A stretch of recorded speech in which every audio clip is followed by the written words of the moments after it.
Assalamualaikum warahmatullahi wabarakatuh.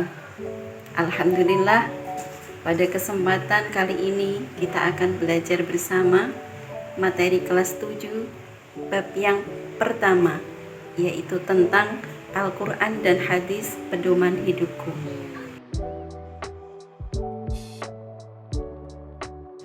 Baiklah, langsung saja kita ke pengertian dari Al-Quran. Al-Quran berasal dari kata kerja qoro'a yang artinya adalah membaca. Kata dasarnya adalah Quran yang artinya adalah bacaan. Huruf alif pada Quran mengandung arti kesempurnaan, sehingga bisa dikatakan bahwa Al-Quran adalah bacaan yang sempurna. Sedangkan secara istilah, Al-Quran adalah kalamullah yang menjadi mukjizat yang diturunkan kepada Nabi Muhammad SAW, diriwayatkan kepada kita secara mutawatir dan membacanya dinilai sebagai ibadah.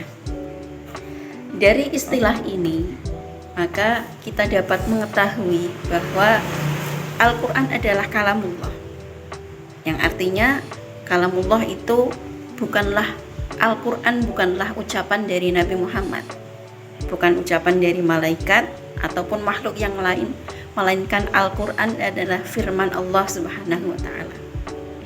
Kemudian Al-Quran merupakan mukjizat. Mukjizat itu adalah hal yang luar biasa yang diturunkan kepada Nabi Muhammad. Yang ketiga, Al-Quran diturunkan atau difirmankan secara mutawatir. Artinya mutawatir adalah riwayat tersebut disampaikan oleh 3 orang atau lebih yang memiliki kualifikasi terbaik sebagai orang-orang yang berakhlak mulia, sempurna kemampuan hafalannya, dan tidak pernah berbohong.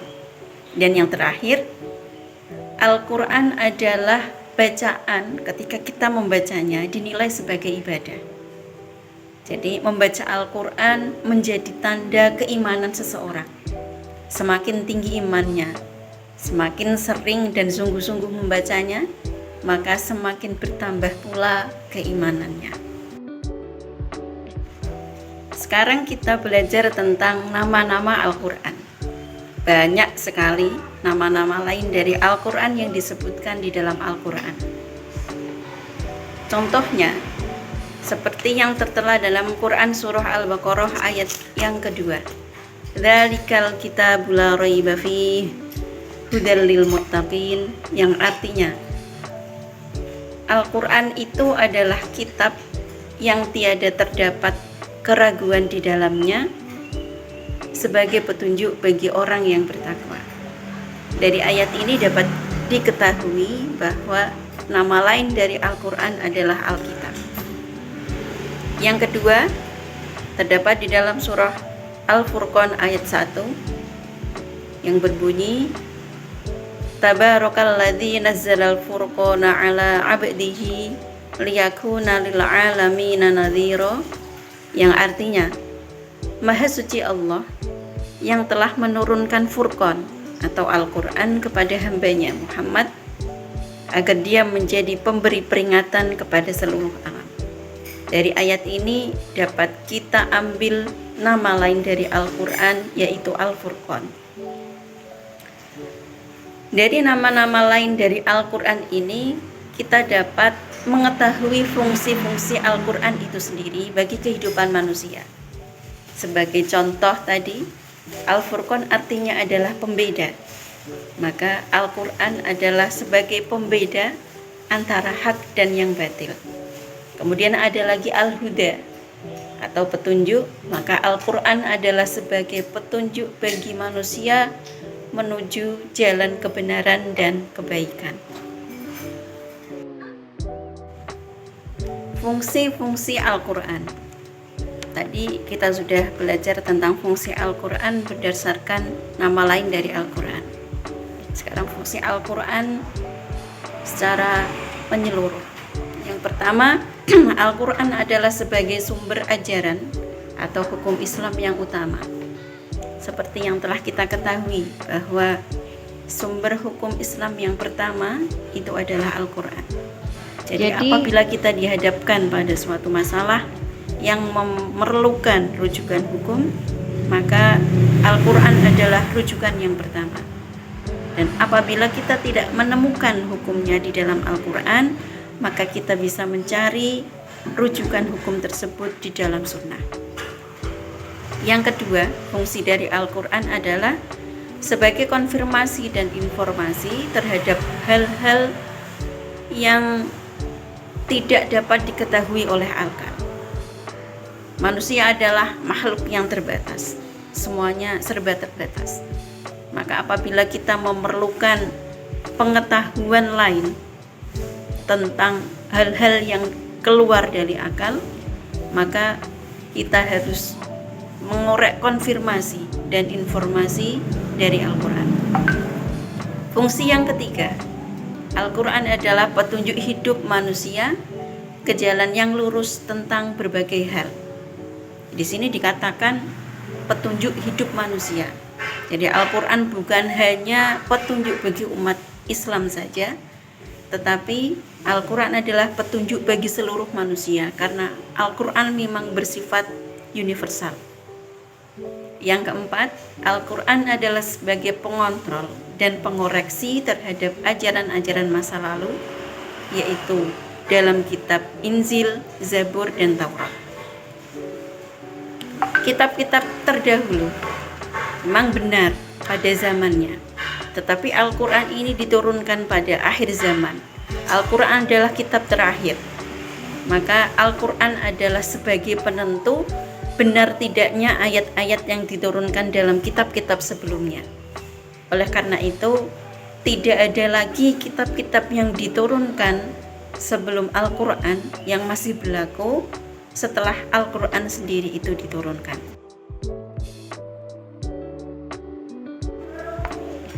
Pengertian hadis. Hadis secara bahasa artinya adalah baru, tidak lama, ucapan, pembicaraan, dan cerita. Menurut para ulama, hadis merupakan sinonim dari sunnah, yaitu setiap sesuatu yang diriwayatkan atau dinisbatkan kepada Nabi Muhammad SAW, baik berupa perkataan, perbuatan, dan penetapan, sifat atau perjalanan, baik sebelum atau sesudah Nabi Muhammad diutus menjadi Rasul. Dari pengertian secara istilah ini, maka kita ketahui bahwa hadis itu terdiri dari 4 elemen. Yang pertama yaitu perkataan. Perkataan adalah segala perkataan yang pernah diucapkan oleh Nabi Muhammad. Sedangkan perbuatan adalah penjelasan praktis Nabi Muhammad terhadap peraturan-peraturan syara, seperti jumlah rakaat sholat, cara mengerjakan haji, cara berzakat, dan lain sebagainya. Elemen yang ketiga adalah takrir.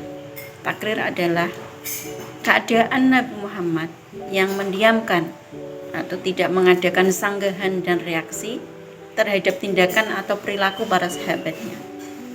Jadi bisa dikatakan bahwa takrir adalah ketetapan dari Nabi Muhammad. Yang keempat adalah sifat atau himmah atau keinginan Rasulullah SAW. Ini bisa berarti sifat-sifat Nabi Muhammad, baik itu sifat jasmani ataupun sifat-sifat yang lain. Sedangkan himmah yang lain adalah tentang silsilah atau nasab Nabi Muhammad. Dan yang ketiga adalah keinginan Nabi Muhammad. Seperti contoh keinginan Nabi Muhammad untuk berpuasa setiap tanggal 9 Muharram.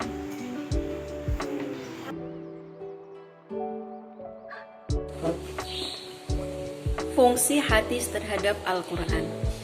Ada 4 macam fungsi hadis terhadap Al-Quran. Yang pertama adalah mengukuhkan hukum yang sudah ada di dalam Al-Quran. Seperti contoh, di dalam Al-Quran sudah ada perintah tentang mengerjakan sholat. Kemudian ada hadis Nabi yang mengukuhkan hukum tersebut. Jadi fungsi hadis tersebut adalah mengukuhkan hukum yang sudah ada di dalam Al-Quran. Fungsi hadis yang kedua yaitu memerinci ayat-ayat yang bersifat mujmal atau global. Misalnya adalah dalam ayat Al-Quran, perintah di dalam Al-Quran adalah mengerjakan sholat. Kewajiban mengerjakan sholat tersebut tidak dibarengi dengan bagaimana tata cara pelaksanaan sholat. Kemudian ada hadis Nabi Sallallahu Alaihi Wasallam yang bersabda, "Shallu kama ra'aitumuni usolli," yang artinya sholatlah kalian sebagaimana kalian melihat aku sholat. Maka fungsi hadis Nabi tersebut adalah memerinci ayat yang bersifat mujmal, yang bersifat global.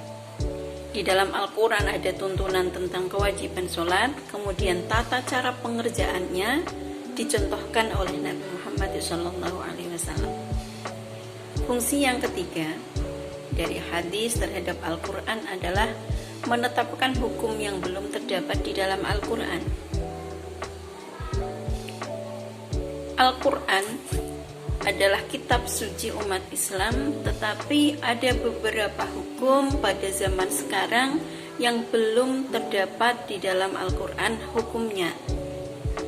Maka hadis berfungsi sebagai menetapkan hukum yang belum terdapat di dalam Al-Quran.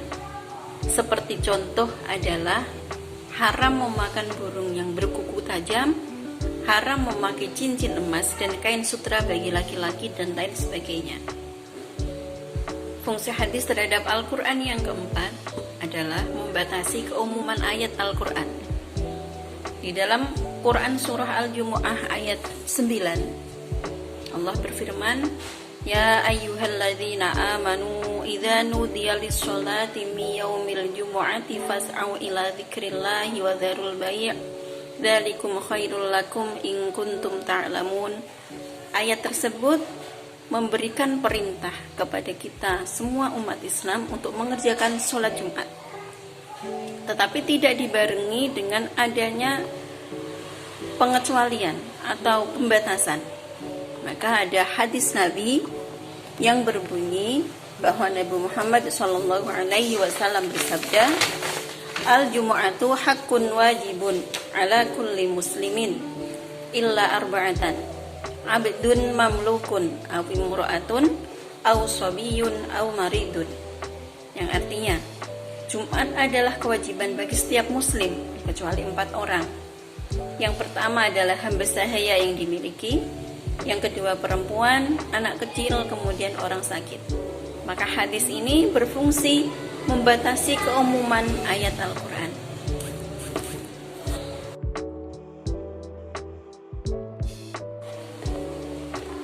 Fungsi Al-Quran dan hadis dalam Islam yang pertama, sebagai kesimpulan yang terakhir, bahwa Al-Quran merupakan kitab suci terakhir yang diturunkan oleh Allah. Al-Quran adalah sebagai penyempurna dari kitab-kitab Allah sebelumnya.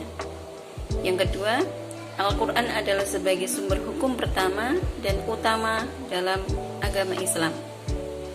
Yang ketiga, hadis merupakan sumber hukum kedua ajaran Islam setelah Al-Quran. Dan yang keempat, hadis merupakan rujukan umat Islam dalam memahami syariat.